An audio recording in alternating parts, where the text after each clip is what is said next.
The scent of motor oil and metal still clung to my uniform when I finally pulled into my driveway after a grueling shift at the shop. 12 straight hours under hoods and crawling under lifts had left me exhausted. All I wanted was to lay eyes on my pride and joy, a '67 Camaro SS that I painstakingly resurrected from a rusted wreck. With the press of the remote, the garage door groaned open, revealing chrome bright enough to blind and paint so pristine you could dive into it.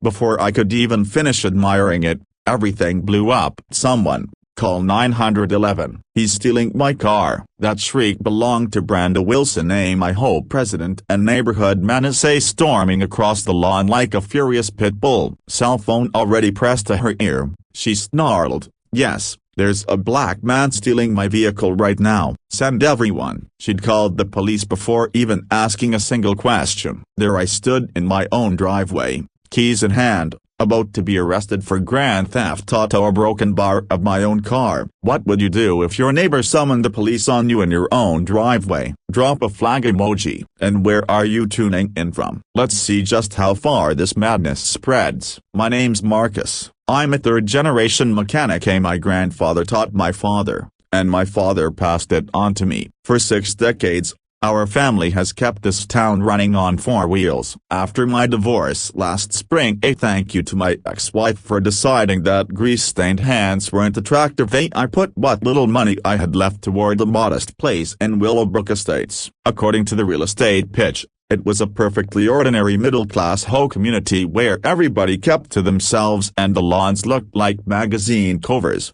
The Camaro wasn't some midlife crisis toy. I discovered her at an estate sale, a rusted out Hulk most people would have paid someone to haul away. But where others saw decay, I saw pure, dormant American muscle. For $3,200, she was mine. From that day on, every weekend turned into a personal resurrection mission. I rebuilt a 350 small block, dropped in a fresh turbo 400 transmission, and overhauled the entire suspension. Just the paint job alone took 4 months of sanding, priming, and wet sanding until that hug orange finish gleamed like a low-flying aircraft hazard. I photographed every single step for insurance, and kept every receipt in a binder thicker than a phone book. Fresh primer and metal dust became my Saturday morning fragrance. Coffee went cold on my workbench as I slipped into the meditative rhythm of bringing her back to life. Then came Brenda Wilson, the living embodiment of HOA tyranny. She moved into Willowbrook 5 years ago and immediately crowned herself ruler of all things. A real estate agent with a gleaming white BMW that gets detailed more often than most people shower. Manicured nails untouched by real work.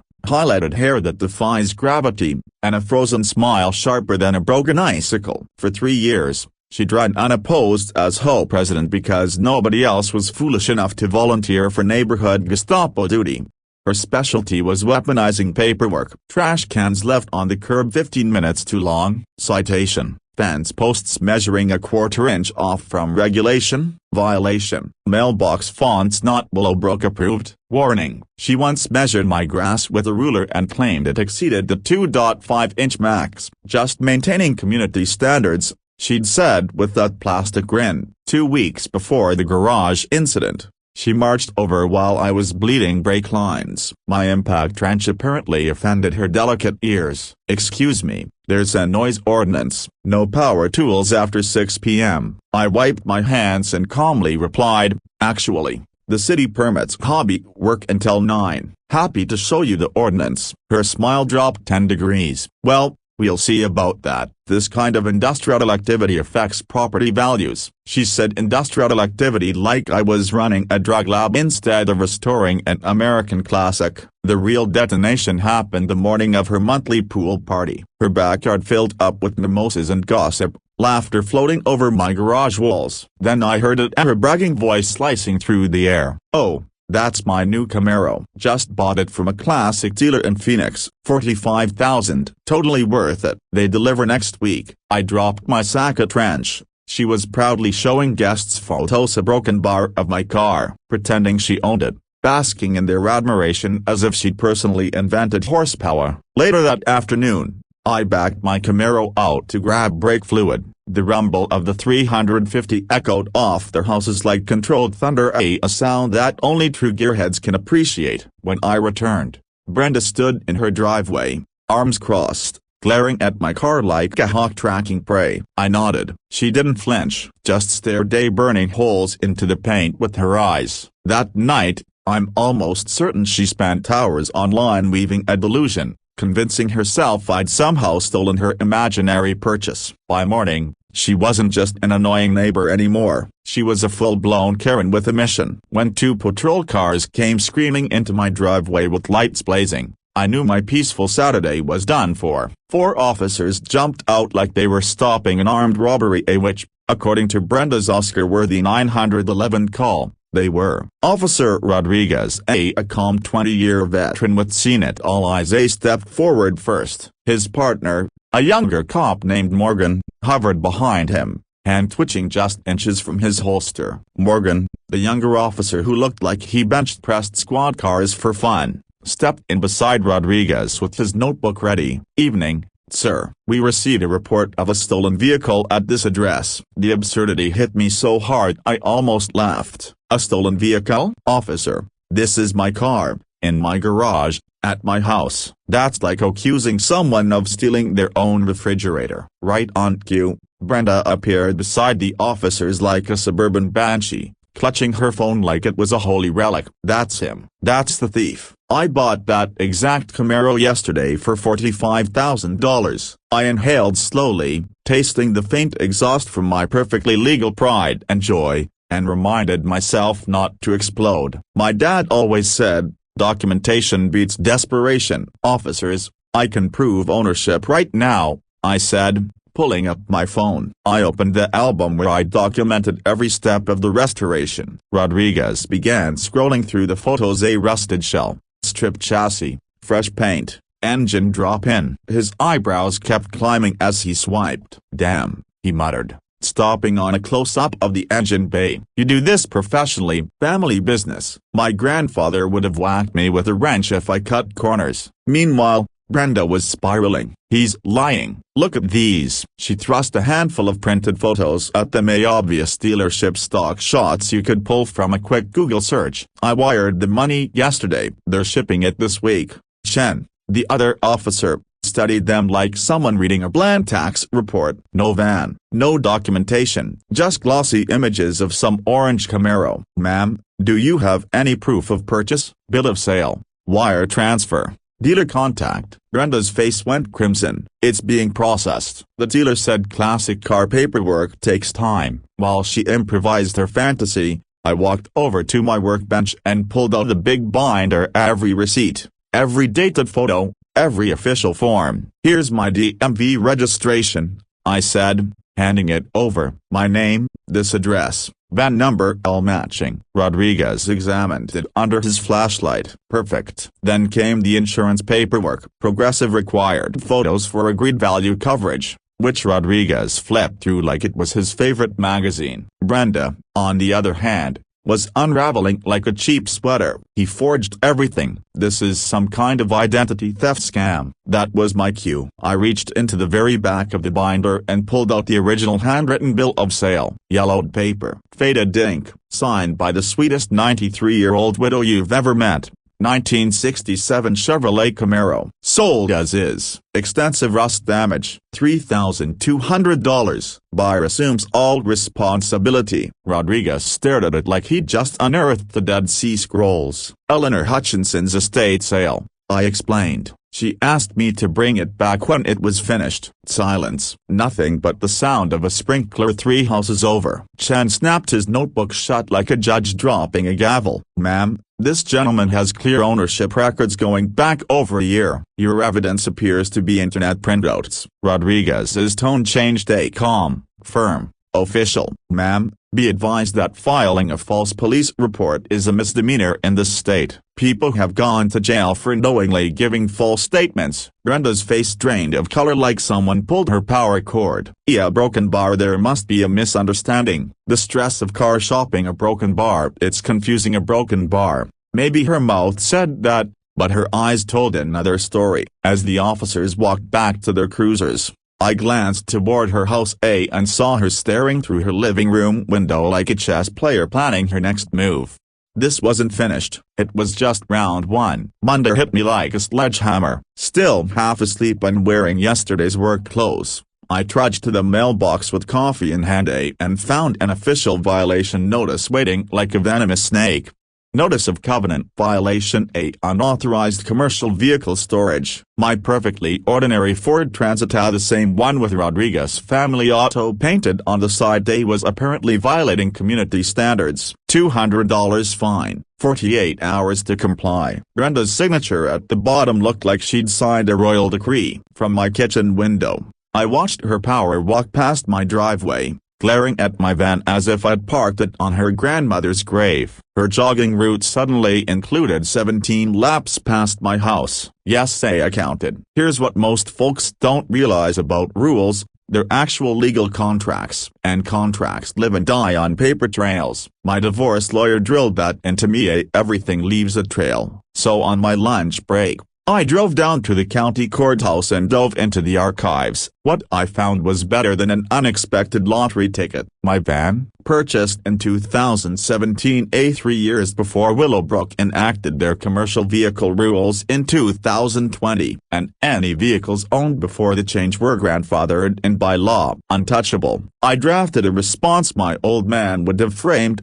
attached copies of every relevant document, and hand-delivered it to the HOA office. The receptionist's eyes widened as she read it out like she was watching a train wreck in slow motion. "Oh, a broken bar, dear," she whispered. "Mrs. Wilson isn't going to like this." She wasn't wrong. By Wednesday, my mailbox had turned into Brenda's personal complaint dispenser. 3 more violation notices materialized like bad magic. Alleged oil, a broken bar. The next wave of paperwork came fast and furious. Alleged oil stains on my driveway, even though I power wash it with monk-level dedication. Excessive automotive odors from the garage, apparently WD-40 and persistence offend her refined palate. And noise violations during perfectly legal hours. Brenda wasn't filing complaints anymore. She was carpet bombing me with bureaucracy, hoping something would stick. So I made the smartest investment of the entire conflict. I put my house under full surveillance. 4 high-definition security cameras, all pointed at strategic angles and recording to cloud storage. Night vision sharp enough to catch a mosquito landing on my mailbox. Thanks to those cameras, I soon discovered Brenda's new favorite pastime: obsessively monitoring my property line. Every morning she'd patrol our shared fence with her iPhone and a collapsible yardstick like she was surveying a hostile border. Neighbor watching had become her Olympic sport. Then came Thursday, the nuclear option. An emergency board meeting notice appeared in my mailbox at 4 p.m. The meeting was scheduled for 7 p.m. the same day. Barely legal notice, clearly intended to catch me off guard without time to respond. I showed up at the community center expecting a kangaroo court. What I found was worse: 3 middle-aged women sitting behind a folding table like they were staging a bake sale. Brenda, her anxious second-in-command Clara, who apologized after every sentence, and Janet, whose primary skill seemed to be nodding like a bobblehead. "Where's the rest of the board?" I asked, taking a seat across from the trio. Brenda gave me a smile cold enough to preserve meat. "This is sufficient. We're issuing an emergency ban on all automotive repair activities effective immediately. Past violations will incur a $500 fine." I opened the whole bylaws on my phone, which I had memorized over coffee that afternoon. "Interesting proposal," I said, scrolling casually. "Except Section 4.3 requires 7 days advance notice for any voting matters, and Section 4.7 requires a quorum of 5 board members. There are 3 of you in this room, so this meeting has the same legal authority as a neighborhood book club." Clara turned pink. Well, this is just a preliminary discussion. Section 2.9 states that invalid meetings create personal liability for individual board members. I added. 3 hours of legal research well spent. Brenda's mask cracked completely. "You think you're so clever," she hissed, "coming into our neighborhood with your people and your activities." The venom in her tone could strip paint. But I remembered what my dad always said: stay calm, stick to facts, and let crazy take the rope. I think I'm a homeowner who actually reads the contracts he signs. I replied, novel concept, I know. Later that night, neighbor Tom stopped by. He looked embarrassed. Most of us think she's completely lost it, he admitted. Want to grab coffee tomorrow? We should talk. Friday morning, my doorbell rang at 7:15 a.m. Dave Martinez from City Code Enforcement stood on the porch with a clipboard in hand and the 1,000-yard stare of someone deeply tired of neighborhood drama. Sorry to bother you, Mr. Rodriguez. Anonymous complained about an unlicensed commercial repair operation. Mind if I take a look? I let him into the garage. Morning sunlight glowed off polished tools and spotless floors. The scent of motor polish and fresh oil hung in the air like high-end cologne. Every wrench and socket was precisely in its place. Say even a Swiss watchmaker would be jealous. Dave's posture relaxed almost immediately. Good grief, a broken bar. This is cleaner than the mechanic I use for my truck. He ran a finger across the band chain. Not a speck of dust. What do you do for work? Family mechanic business. This is just a weekend hobby and no customers. He nodded and made a few notes. Anonymous caller claimed you were running an illegal shop. I see zero evidence of commercial activity here. You're absolutely fine. He climbed back into his truck but paused before closing the door. Off the recorder, broken bar. This is my 4th time in this neighborhood this month. Same voice every time.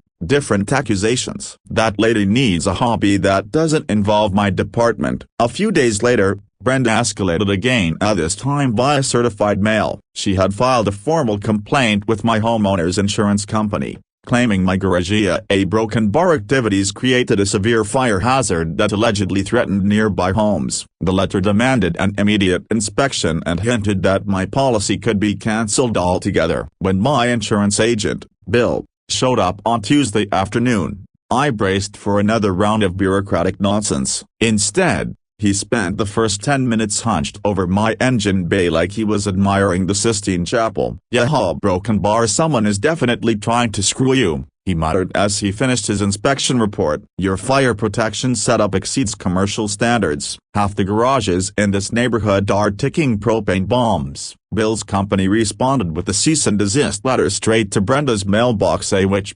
translated from legalese, essentially said stop filing bogus insurance claims or real press fraud charges, Karen. Unfortunately, Brenda had discovered a far more powerful weapon: Facebook. Overnight, the Willowbrook Neighborhood Watch group appeared like a bad rash. Brenda's inaugural post included photos of my work van and garage, wrapped in dog whistle language and sugary false concern. "Just trying to protect our beautiful community standards. A broken bar. Some industrial activities might be better suited to proper commercial zones." Thoughts? Tom showed me the screenshots over coffee. Red-faced. 23 people joined in the first hour. It's like watching a dumpster fire, but you can't look away. The comment section turned into a gladiator pit. Several neighbors defended me and told their own Brenda horror stories. Others stayed quiet, probably afraid of becoming her next target. Then she made her fatal mistake. She started deleting dissenting comments. Nothing enrages a suburban population faster than censorship. The group splintered into open warfare, people arguing about everything from free speech to property values. And then it moved offline. Sunday morning, I stepped out to find 24 roofing nails scattered across my driveway like metallic confetti. My security cameras captured the 2 a.m. culprit, a grainy footage of a hooded figure with a very familiar fast-paced march. Brenda always walked like she was late for a screaming match. Officer Morgan took my report seriously. "Classic intimidation pattern," he said, photographing the nails. "Document everything. These types of cases simmer a broken bar then blow up in a hurry." While reviewing this footage again, I spotted something even worse. Brenda's morning patrols had turned into reconnaissance missions, measuring property lines, photographing angles. This wasn't random harassment anymore. This was planning. Then, on Wednesday, I opened my mailbox and froze. A plain sheet of printer paper. "Your kind doesn't belong here," leave voluntarily or face escalating consequences. No name, no return address, but the paper stock and printer marks matched Brenda's whole notices exactly. My divorce lawyer taught me enough about documents to recognize identical watermarks when I see them. Detective Martinez reviewed the letter with the calm focus of someone building a serious case. Anonymous threatening correspondence, especially with racial undertones, qualifies for hate crime prosecution under state and federal law. We're building a substantial case against your neighbor. That same evening at the coffee shop, Tom's informal support group had grown to 6 households. Each arrived armed with their own Brenda files. Mike, the lawyer, fined for an unauthorized mailbox font. Sarah, the accountant, cited for planting marigolds without architectural approval. Individual complaints get ignored, Tom said, stirring his coffee like a revolutionary. Group action gets results. As I sat there listening to everyone swap horror stories and legal strategies, I realized the truth. Brenda had accidentally created her worst nightmare, a united neighborhood with actual expertise.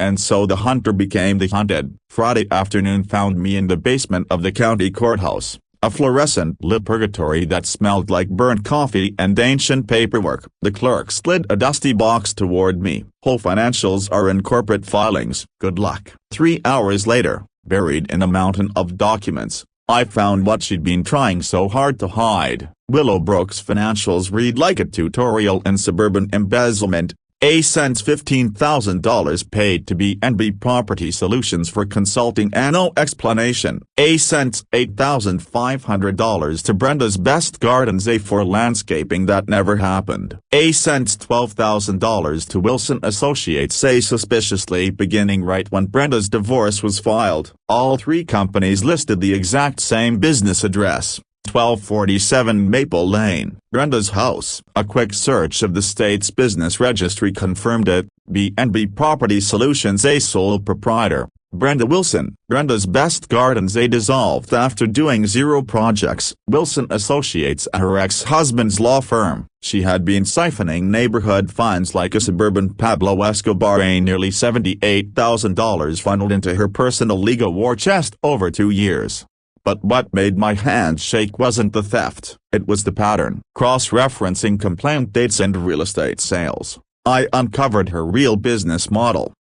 Harass homeowners with escalating pressure. Force a below-market sale. Use her realtor license to broker the deal to investor friends. Collect double commission plus kickbacks.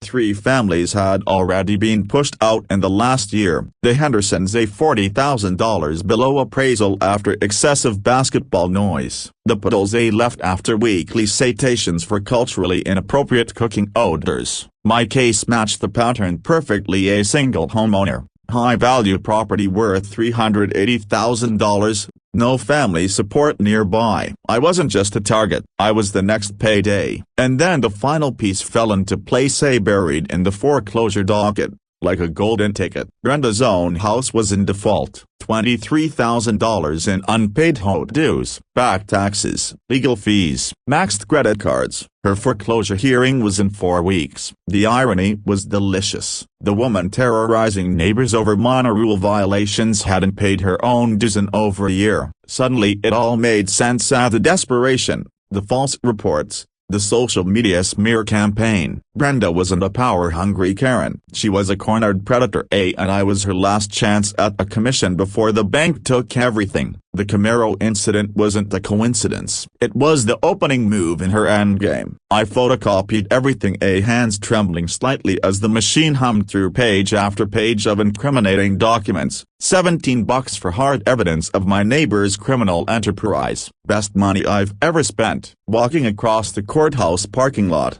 I called Tom. "You sitting down? Because what I just found changes the entire game." The war was about to shift from survival a broken bar to counterattack, and Brenda had no idea the trap was already closing. Saturday morning, Tom's garage turned into mission control for Operation Takedown Karen. The air smelled like coffee, motor oil, and honest-to-God justice. Our ragtag crew of suburban rebels gathered around an old folding table like a neighborhood version of the Avengers. Sent Sarah Morgan, a forensic accountant with the nose of a bloodhound and the instincts of a bounty hunter. A Sense Mike Patterson, a semi-retired corporate attorney who considers legal annihilation a leisure activity. A Sense Linda Martinez, a high school teacher whose color-coded organizational skills rival NASA. A Sense Carlos Mendez, a contractor and walking encyclopedia of Tri-County building codes. Sarah spread out the financial records like crime scene photos. Good Lord, she embezzles with the subtlety of a brick to the face. Mike adjusted his glasses, eyes gleaming. 78 grand in fraudulent transactions. Complete paper trail. Documented harassment pattern. Prosecutors dream of cases like this. Linda was already building a color-coded timeline on poster board, mapping harassment to below-market sales with surgical precision. Look at this progression: a vulnerable family, escalating violations, sudden a investor buyer. Over and over. Carlos let out a low whistle. And she's paying for her divorce with home money? That's not clever. That's dumb and illegal. Over 2 hours and too many cups of coffee. The battle plan came together. Operation Documentation Fortress. Carlos would cover the neighborhood with cameras, motion sensors, and cloud storage. If she even blinks at your mailbox, we'll have it in 4K. Operation Legal Annihilation. Mike outlined whole governance laws like a man reciting poetry. Fiduciary breach means personal liability. One criminal complaint Tuesday. Embezzlement, harassment, false police report. She's walking straight into a felony buffet. Operation Public Humiliation. Linda drafted an information campaign, professional flyers, coordinated social posts, neighborhood outreach. Once parents learned she stole $78,000 from 40 families, the pitchforks come out. Carlos added the media angle.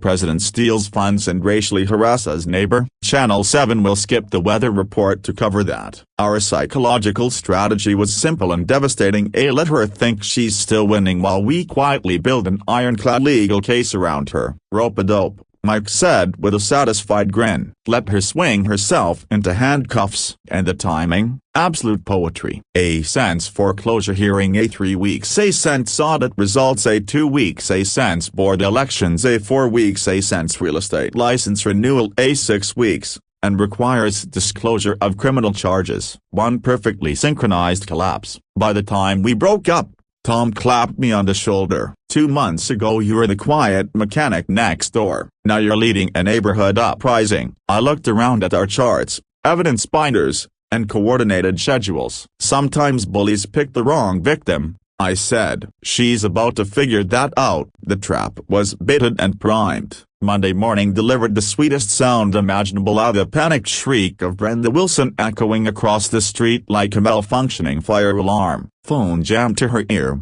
pacing her driveway at 7 a.m., frantically gesturing at anyone unlucky enough to cross her line of sight. I need an emergency board meeting tonight. Something's happening and I need legal protection. From my kitchen window, coffee in hand, I watched her scramble to rally her rapidly shrinking loyalists. A broken bar. Clara approached reluctantly, moving like someone on her way to a root canal. Janet followed a few minutes later. And even from a distance, I could see the cracks forming in their loyalty. By noon, every mailbox in Willowbrook held a brand new emergency assessment notice. $500 per household allegedly to fund legal defense against outside agitators attempting to destabilize community governance. The letter also claimed I was threatening to sue the entire HOA and demanded immediate payment so Brenda could retain counsel. What Brenda didn't know was that Tom had been sitting in the community center parking lot during her little 3-person panic session, recording everything.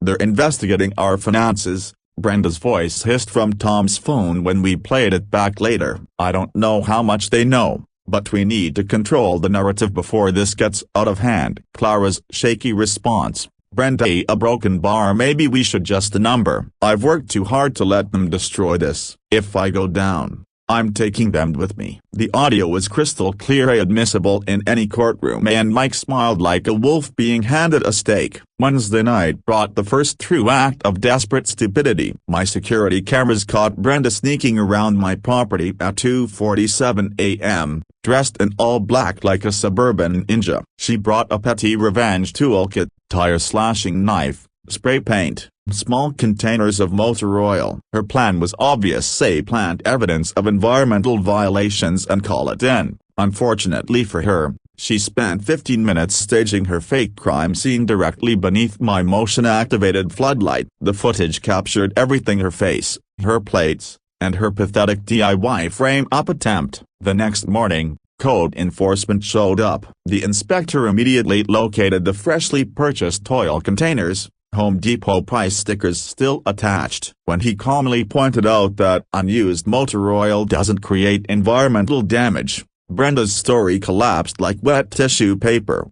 "Ma'am, filing false environmental reports is a federal offense," he said, already documenting it for the fraud unit. That afternoon, her social media meltdown went nuclear. The Neighborhood Watch page transformed into her personal diary, a victimhood day full of rants about outside agitators and protecting property values. Her Friday 2 a.m. post was practically a confession. "Some people don't understand that communities have standards. When certain elements move in and try to change the character of established neighborhoods, decent people have to take action." Screenshot, archived, forwarded to the legal team. Saturday, she tried bribery. Carlos was installing camera equipment at Linda's house when Brenda walked up like a desperate used car salesman and pulled out an envelope thick enough to choke a horse. $2,000 if you stop helping him and take down those cameras. "I know Marcus is paying you to lie about me." Carlos kept working while recording every second on his phone. "Ma'am, I'm just helping my neighbors protect their property. You might want to talk to a lawyer." "I don't need a lawyer. I need this neighborhood back under control," she snapped, voice rising like a smoke alarm. Every frantic word went straight into our evidence folder. Sunday night was her biggest mistake yet. Another false police report claiming I threatened her with a weapon. Officers arrived to find me literally covered in grease, helping a neighbor rebuild a transmission. 3 witnesses confirmed everything. Officer Morgan looked like he'd reached his limit. "Ma'am, this is your 4th false report in 2 weeks. You are facing criminal charges." Monday, Sarah sent the preliminary audit results, and they were even worse than expected. Brenda hadn't stolen $78,000. She'd stolen nearly $96,000, overcharging every household for made-up services and pocketing the difference. And the more desperate she became, the faster she gave us new evidence. Tuesday night she achieved true criminal absurdity. At 2:33 a.m., Brenda broke into the home management office with the stolen master key. Security footage caught her frantically feeding documents into the industrial shredder like she was destroying top-secret files. The silent alarm tripped before she even finished the first stack. Officer Rodriguez arrived to find her elbow-deep in shredded paper. "Ma'am, step away from the computer and put your hands where I can see them." Her response belonged on a soap opera. "You don't understand. They're ruining everything I built. This neighborhood was perfect before they came." She was cuffed on the spot, surrounded by what used to be financial records and the smell of melted electronics. Bail was set at $25,000, which may as well have been $25 million given her Titanic-level debt. She spent 3 days in county lockup, probably the first time in her life no one cared about her complaints. And that's when Claire made a decision that sealed Brenda's fate. She visited the girl with a small recorder hidden in her purse. When she played the audio for us, Brenda's voice cracked with raw desperation. "I need your help, Clara. There's money in my garage behind the water heater, cash. We can disappear before this gets worse." Clara's response was barely more than a whisper. "Brenda, a broken bar, I can't." $50,000, Brenda pleaded. "Help me and we'll start over somewhere else. Nobody will know." Mike let out a low whistle when we heard the recording. "That's a broken bar theft, conspiracy, attempted flight, obstruction of justice." She literally confessed to everything while already in gaol. She's aiming for the Criminal Stupidity Hall of Fame. Thursday evening's emergency neighborhood meeting packed the community center beyond capacity. The air practically crackled with outrage, and with that strange burnt coffee smell only community centers possess. 43 households showed up, radiating righteous anger strong enough to power a small city. Tom stepped forward like he was delivering a closing argument and presented Sarah's final forensic audit. The numbers hit like a right hook. Brenda hadn't just skimmed a few thousand. She'd run a full-scale criminal enterprise, phantom vendors, fake service contracts, and kickback schemes totaling $112,000 over 3 years. "Every single family in this room has been robbed," Tom declared. "Average loss per household, $2,800. The room erupted. Day gasps, muttered curses, a few open threats of garden tool-based justice. The no-confidence vote passed unanimously, with the exception of Janet, who abstained while staring at the floor like she wished it would swallow her.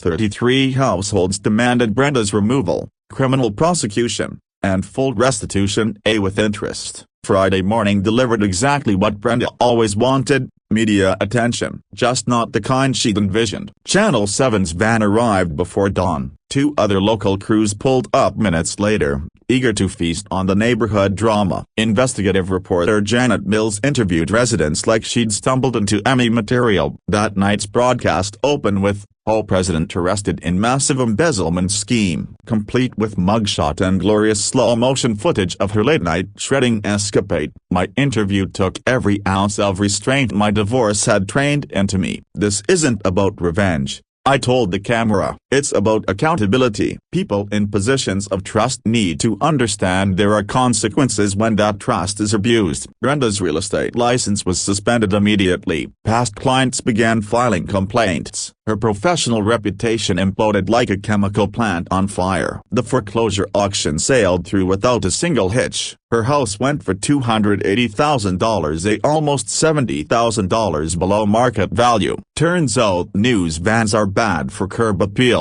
Then came her 3 a.m. Facebook confession video, the final death spiral. Tear-streaked mascara, incoherent sobs, and zero accountability. "I was just trying to protect the community." A broken bar. Sometimes good people have to make hard decisions. A broken bar. Screenshots spread like wildfire. Comments erupted like a digital firing squad. Within hours, the video vanished. But nothing ever really disappears from the internet. Her reign of terror was over. The sentencing hearing felt like the season finale of the world's most satisfying true crime series. The courthouse parking lot looked like a block party.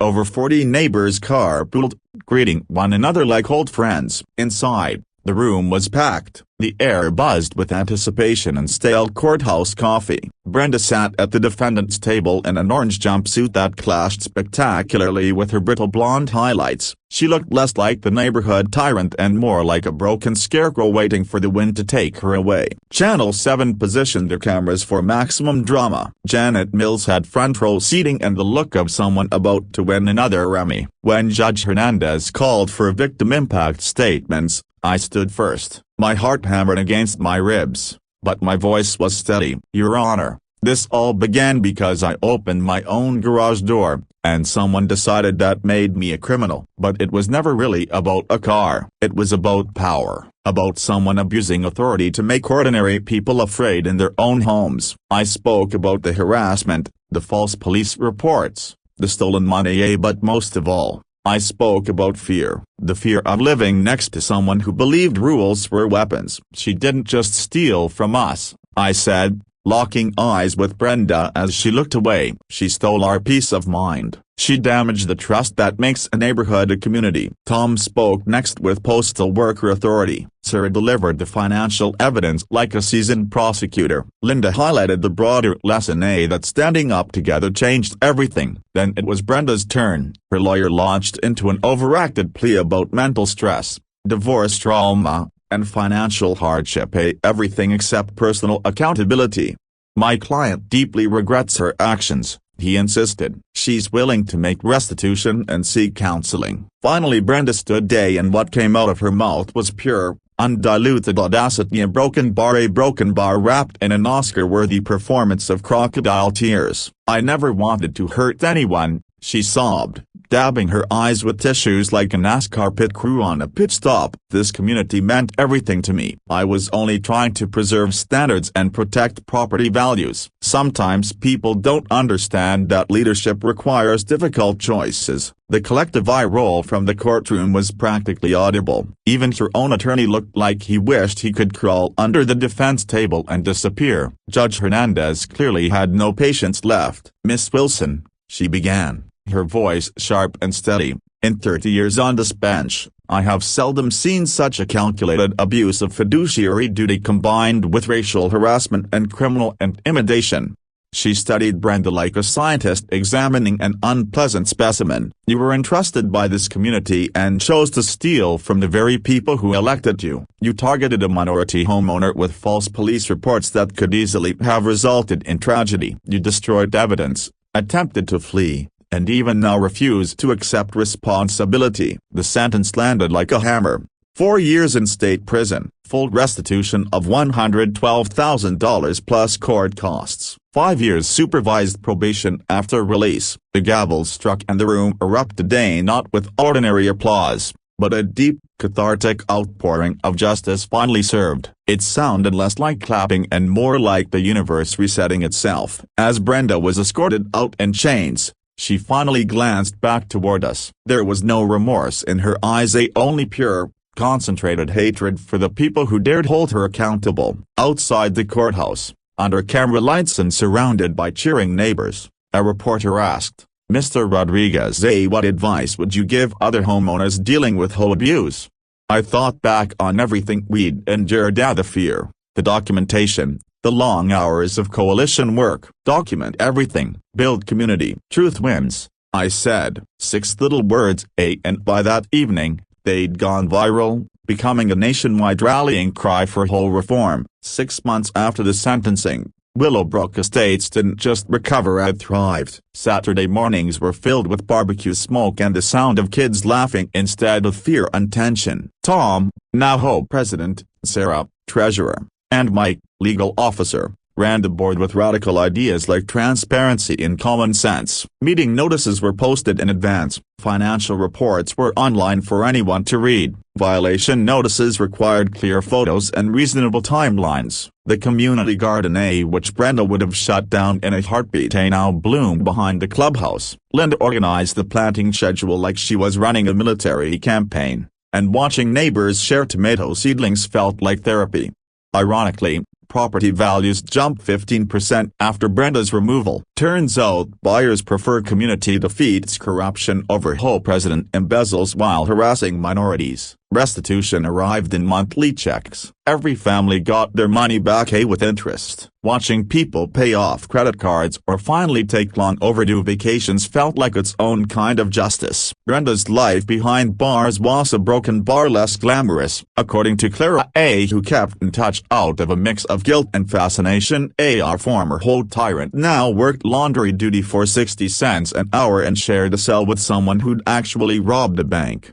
A group of film students even turned our story into a documentary, A Garage Door Justice, An American Story. It won a regional film festival and got picked up for national distribution. I donated my appearance fee to create the Willowbrook Automotive Education Scholarship, funded entirely by Brenda's ongoing restitution payments. 3 local teens have already earned scholarships to attend technical college. My own life changed in ways I never expected. Sarah and I started dating slowly, carefully, 2 people who understood the value of standing up for what's right. And the Camaro, she's famous now, featured in magazines across the country as the car that defeated a Karen. People have offered to buy her, but some things aren't for sale, especially a car that became a symbol of resilience and justice. These days I still go to car shows on Sundays, but I bring neighborhood kids along, teaching them how engines work and why patience, grit, and a good set of tools can fix more than just vehicles.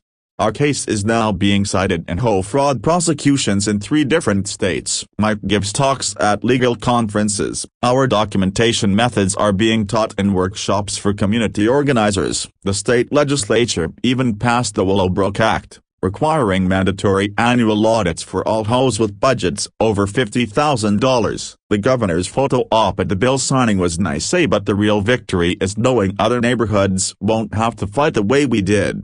Last month I got an email from a veteran in Phoenix dealing with his own HOA nightmare. He said our story gave him the courage to stand up. I've started helping other communities, pro bono, sharing tactics, offering advice, reminding them they're not alone. These days, our neighborhood block parties are monthly traditions. People bring food, laugh, and tell stories, the kind of real fellowship Brenda tried so hard to crush. Watching kids run from yard to yard while adults share recipes and home repair tips feels like discovering what the suburbs were supposed to be. As I finish writing this, I can hear Tom's lawnmower in the distance and smell the cinnamon rolls Linda is testing for her latest weekend baking project drifting through my open garage windows. Those little details to the sounds and smells of an honest, healthy neighborhood are reminders that real communities are built on cooperation, respect, and people choosing to build each other up instead of tearing one another down. And be sure to subscribe for more stories. If you enjoyed the video, smash the like button. Drop your thoughts below, and hit subscribe button so you never miss the next chapter of neighborhood justice.